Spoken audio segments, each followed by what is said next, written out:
Abril de 1917, en lo que se consideró el abril sangriento para los pilotos británicos. Un joven piloto de 20 años, de apenas 20 años, dijo esto, lo dejó escrito, antes de salir en una misión que sería la última para él. Es un honor servir como piloto a mi país. Es un honor para mí. Considero que la consecuencia de mi vida es solo la muerte. Solo pido morir de forma digna y en momento heroico. Fue su última misión, abril de 1917. En el cielo, el duelo de las águilas. En el cielo, los últimos torneos, los últimos caballeros se batían con sus grandes exploradores, sus grandes aparatos de caza. Esta noche es homenaje para aquellos pilotos, para aquellos héroes, para aquellos que en momentos decisivos supieron entregar su vida a cambio de prácticamente nada. Es la Primera Guerra Mundial, es la historia del Barón Rojo, Manfred von Richthofen.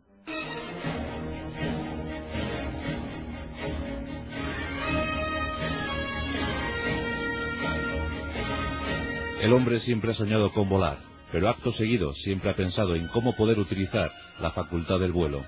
Siempre, tras la peripecia inicial, llegaba la posible utilidad, y siempre se pensaba en la guerra.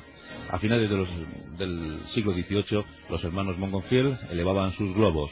Poco después, Napoleón Bonaparte pensó en utilizar estos globos para la invasión del Reino Unido, la invasión de Gran Bretaña. Afortunadamente no lo consiguió y tampoco los pudo utilizar. Pero durante todo el siglo XIX el hombre pensó en ingenios voladores. Finalmente, en el año 1903, en el territorio de Carolina del Norte, los hermanos Wright ponían alas a la historia. Nacía la aviación.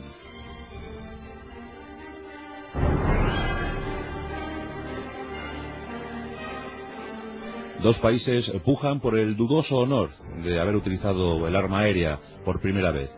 Los historiadores rigurosos aseguran que fueron los italianos en su conflicto contra los turcos en Libia en 1911, cuando se bombardeó por primera vez, cuando se utilizó un avión por primera vez en la guerra. Pero también los españoles aquí tenemos algo que decir. En ese mismo año, en 1911, se asegura que los españoles utilizaron aviones en su lucha contra los marroquíes. Así que España e Italia tienen ese difícil o dudoso privilegio, el haber utilizado aviones por primera vez en guerra, en Libia o en Marruecos. ¿Qué más da?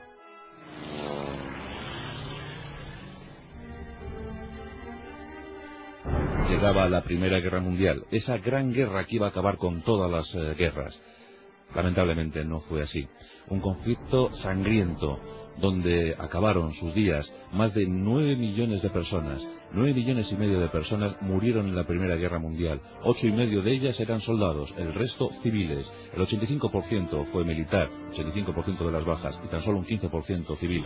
Esas cifras se cambiarían en la Segunda Guerra Mundial. Pero mientras tanto, la primera está considerada como la última gran guerra romántica, donde se empleó todavía de forma masiva la caballería, donde se utilizó a buen ritmo la infantería, donde los motores hacían acto de presencia en los campos de batalla europeos. Ahí estaban los primeros tanques y, por supuesto, los primeros aviones de combate.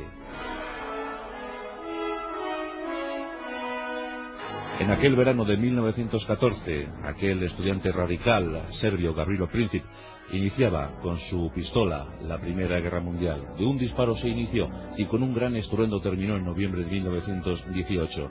Muchos millones de muertos en el conflicto. Todavía los intereses imperiales andaban en juego. Alemania, un país recién constituido, apenas tenía 40 años de existencia.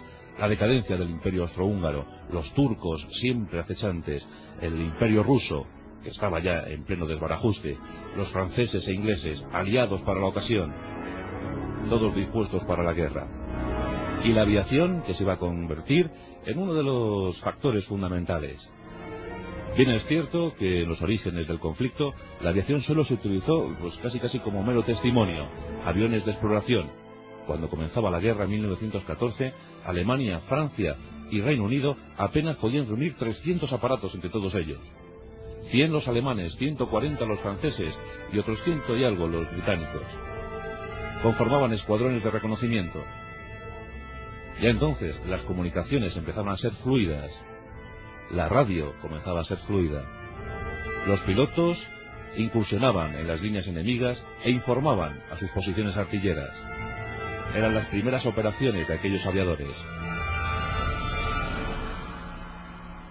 Muchos nombres pasaron a la historia, porque sí que es cierto que los pilotos eran considerados héroes, a la altura de los grandes generales.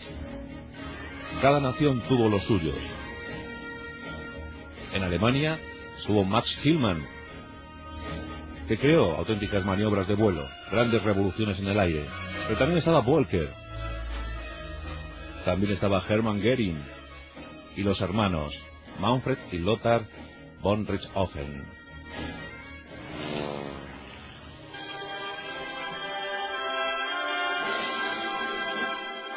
Su preparación era superior a la de los aliados, bastante superior. Su determinación heroica. Los pilotos alemanes recibieron mejor instrucción, se prepararon mucho mejor para el combate. Eso no quita para que los aliados tuvieran grandes ases, porque así se les llamaba, ases de la aviación.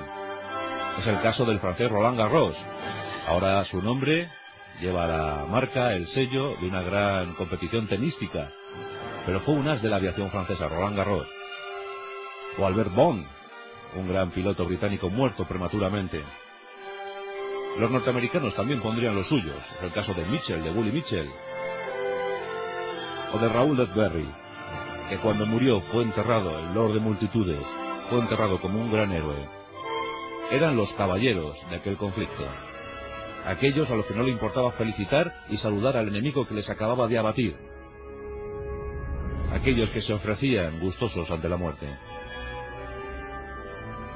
También los primeros nombres de aquellos aparatos pasaron a la historia. Los primeros AEG, los exploradores alemanes, que tan decisiva fue su actuación en Tannenburg, por ejemplo, en los lagos de Tannenburg frente a los rusos. Ahí estaban los DH-4 británicos, los Albatro alemanes y los Fokker, aquel ingeniero holandés, Anton Fokker, que revolucionó el mundo de la aviación, combinando perfectamente el rotar de las hélices con el disparar de las ametralladoras. Grandes aviadores, grandes héroes.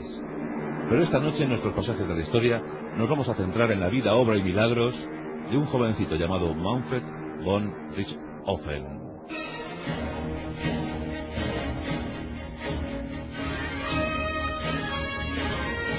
2 de mayo de 1892, en Breslau, en la Prusia Oriental, lo que hoy es Polonia.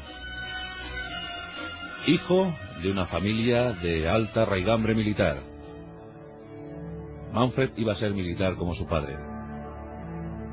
Y con tan solo 20 años, en 1912, ya era teniente de caballería, porque fue su primera arma. Él primero sirvió como jinete. La caballería era su arma favorita.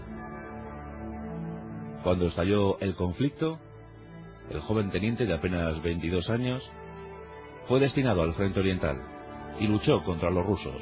Ahí estuvo en Tannenburg y en otras acciones militares. Pero después pasó al frente occidental. Le estaban esperando en Flandes las trincheras. Pidió su pase al servicio de infantería, pero la infantería no era el mejor lugar para la carrera brillante de un oficial como él quería ser, de la alta escuela prusiana. Las trincheras eran tremendamente mortales, masacradoras y aburridas. Era difícil prosperar. La vida de un suboficial de infantería era efímera. Quedaba constatado que un suboficial de infantería vivía muy pocas semanas, y menos estando en las trincheras. Este ranking lo ocupó con todos los honores el piloto de aviación, el piloto de caza. Era el militar que menos posibilidades tenía de salir con vida del conflicto. Y eso lo sabían, pero también sabían que los pilotos gozaban de gloria, gozaban de honor, gozaban de la estima del pueblo. Por eso muchísimos jóvenes, cientos de jóvenes, se apuntaban a la nueva arma. Y así la Armada Imperial, la Armada de Aviación Imperial, recibió muchísimas peticiones de oficiales de infantería y caballería que querían saber, querían saborear las mieles del triunfo. Vive y vuela rápido, muere deprisa. Eso